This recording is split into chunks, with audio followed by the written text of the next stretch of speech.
dos primeiros vídeos que postei no canal foi o vídeo Como Ser Disciplinado. Dentro do vídeo, obviamente, eu passava algumas dicas que utilizo no meu dia a dia para conseguir cumprir melhor o que eu precisava fazer. Mas existe uma grande diferença entre falar e fazer. Um dos grandes desafios que recebemos esse ano foi quando criamos o banner do canal dizendo vídeo novo toda semana. Isso porque, se falharmos, de que adianta postar um vídeo falando sobre disciplina se no final não conseguimos cumprir? Como diz o padre Sertilanges, não confiamos nesses joalheiros que vendem suas joias e não as usam. O que significa que deveríamos ser planejados para cumprir os nossos objetivos. Por isso, resolvi reunir duas estratégias que eu utilizo para cumprir as metas. A primeira estratégia é o planejamento. E aqui não estou pegando só o que funcionou para mim, mas também do fabuloso livro Um Ano em 12 Semanas, que me ajudou muito a amadurecer as minhas ideias. De forma simples, aqui precisamos descrever o que precisa ser feito para atingirmos a meta. O que Brian e Michael chamam de ações fundamentais. E aqui considero que precisamos criar um planejamento tentando responder uma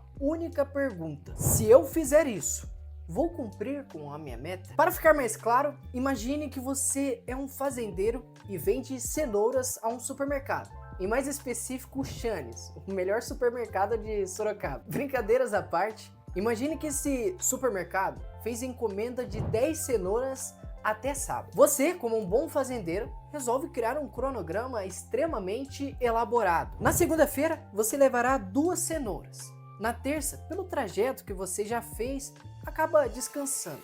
Na quarta-feira, você levará 3 cenouras.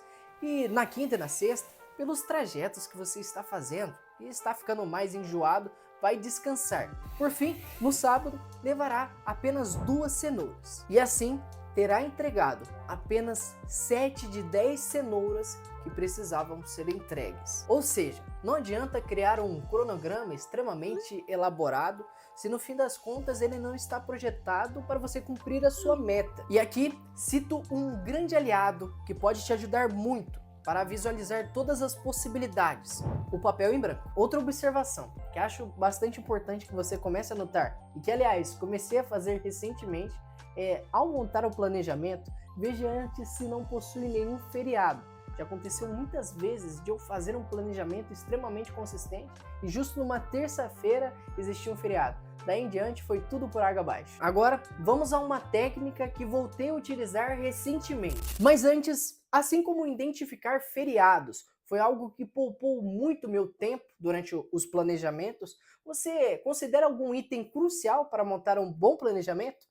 Caso tenha alguma coisa a dizer, diga aí nos comentários. Com o planejamento feito, basta executar. E para isso, vamos falar sobre uma técnica, um defeito que muitas pessoas apontam e como você consegue resolver com um simples ajuste. Estamos falando sobre a técnica Pomodoro. Basicamente, você coloca um cronômetro de 25 minutos e descansa 5. É realmente muito impressionante o tanto que essa técnica me ajuda. Apesar de todos os benefícios, já vi algumas pessoas criticando a técnica por considerar que ela é um limitador. Isso porque, caso você esteja em um momento de foco e o seu alarme do descanso toque, você vai interromper esse momento de extrema concentração. Mas para resolvermos esse problema, não precisamos de muito. Basta notar que para 5 minutos de foco, você tem 1 minuto de descanso. E para evitar essa interrupção, basta você cronometrar o tempo que você ficou focado e dividir por 5. Dessa forma, você descobre quantos minutos de descanso você tem. Então, planejar estrategicamente as suas metas e, é claro, executar, talvez realmente com a técnica Pomodoro, acredito e espero muito que aumentem as suas chances para atingir a sua meta, assim como estamos firmes aqui no canal. E agora, sabendo como construir uma meta que será executada, que tal a sua primeira meta ser ter mais tempo para fazer os seus deveres e ainda assim ter tempo para o seu lazer? Sobre isso, postamos um vídeo aqui no canal em que falo como conseguir fazer essas coisas dormindo mais cedo. Por fim, pessoal, fico muito feliz que você tenha chegado até aqui e deixo o convite para você se inscrever no canal. Fiquem todos com Deus, até semana que vem.